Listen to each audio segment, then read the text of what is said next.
श्री नफीस अहमद। अध्यक्ष जी, आपने मुझे सत्र 2022-23 के बजट के ऊपर बोलने का मौका दिया।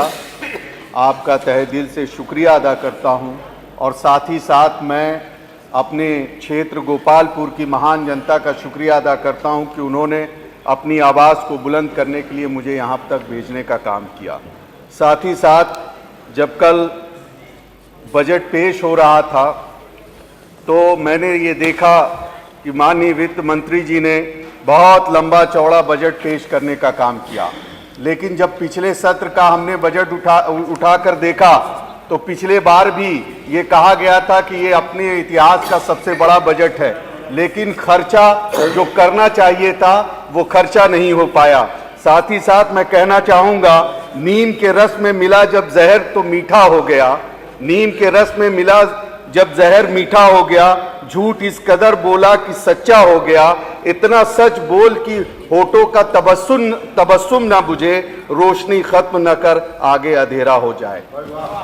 मैं ये कहना चाहता हूं कि बड़ी उम्मीदें थी यहाँ के किसानों को, नौजवानों को, बुनकरों को कि जो बजट आएगा वो उनके घरों पे खुशहाली लेके आएगा, महंगाई दूर करेगा, किसानों के घरों पर एक अलग सी रोशनी जलने का काम होगा। लेकिन बहुत अफसोस हुआ कि जब बजट पेश हुआ, बजट आने के बाद पूरी उत्तर प्रदेश की जनता को ये महसूस हो गया कि इनकी कथनी और करनी में बहुत फर्क है।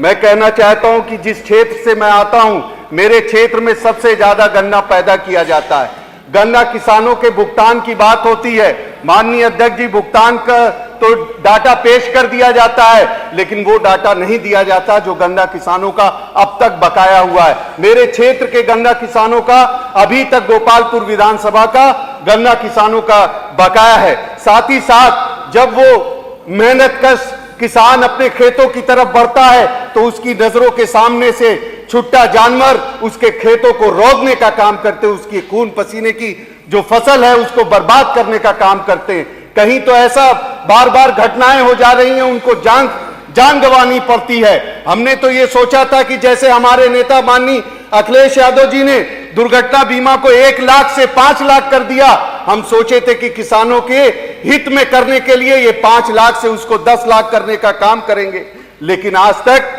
वो वहीं पर ही अटका हुआ है। साथ ही साथ मैं कहना चाहता हूं कि उत्तर प्रदेश देश का सबसे बड़ा प्रदेश है, यहां में सबसे ज्यादा नौजवानों की जनसंख्या है, लेकिन नौजवानों का कोई ध्यान नहीं है। आज नौजवान सड़कों पे बेरोजगारी की मार झेल रहा है, उनके पास रोजगार नहीं है। जो रोजगार का डाटा दिया जा रहा है, दोपहर में मंत्री जी कहते हैं कि 4.5 लाख नौकरी दे दी, और दोपहर के बाद माननीय मुख्यमंत्री जी कहते हैं 5 लाख नौकरी दे दी। और घोषणा पत्र, संकल्प पत्र में इन्होंने कहा, वादा किया था कि हम 70 लाख नौकरी देने का काम करेंगे, लेकिन आज नौजवानों को नौकरी नहीं मिल रही। मैं आपके माध्यम से सरकार से कहना चाहता हूं कि आप नौजवानों की काउंसलिंग करा लें, जिन्होंने रजिस्ट्रेशन कराया है। आज उत्तर प्रदेश का नौजवान डिप्रेशन का शिकार हो रहा है, आत्महत्या। धन्यवाद नफीस अहमद जी, आपको बहुत बहुत धन्यवाद, आप बहुत अच्छा बोले। श्री रमेश सिंह जी, खत्म करूंगा। श्री रमेश सिंह, 1 मिनट में अपनी बात खत्म करूंगा कि मैं कई सत्र से ये कहता चला आया हूं कि मेरी विधानसभा में तहसील की आवश्यकता है। वहां से रिपोर्ट आ गई, लेकिन तहसील को विधानसभा गोपालपुर में बनाने का काम नहीं हो रहा है। बाढ़ग्रस्त इलाका है, आए दिन मौतें होती हैं, इलाज नहीं मिल पाता। मैंने ये मांग की थी कि मेरे क्षेत्र विधानसभा गोपालपुर में सुपर स्पेशलिस्ट हॉस्पिटल बनाने का काम किया जाए, श्री शशांक त्रिवेदी के लिए कॉलेज बनाने का काम किया जाए, बिलरियागंज से रोना पार सड़क को चौड़ीकरण किया जाए। एक शेर से मानवर, एक शेर से अपनी बात खत्म करूंगा। हाँ, श्री रमेश सिंह, निसार मैं की जहां चली है रस्म की कोई न सर उठा के चले, जो कोई चाहने वाला तवाफ को निकले, नजर झुका के चले, जिस रमेश, बहुत बहुत शुक्रिया।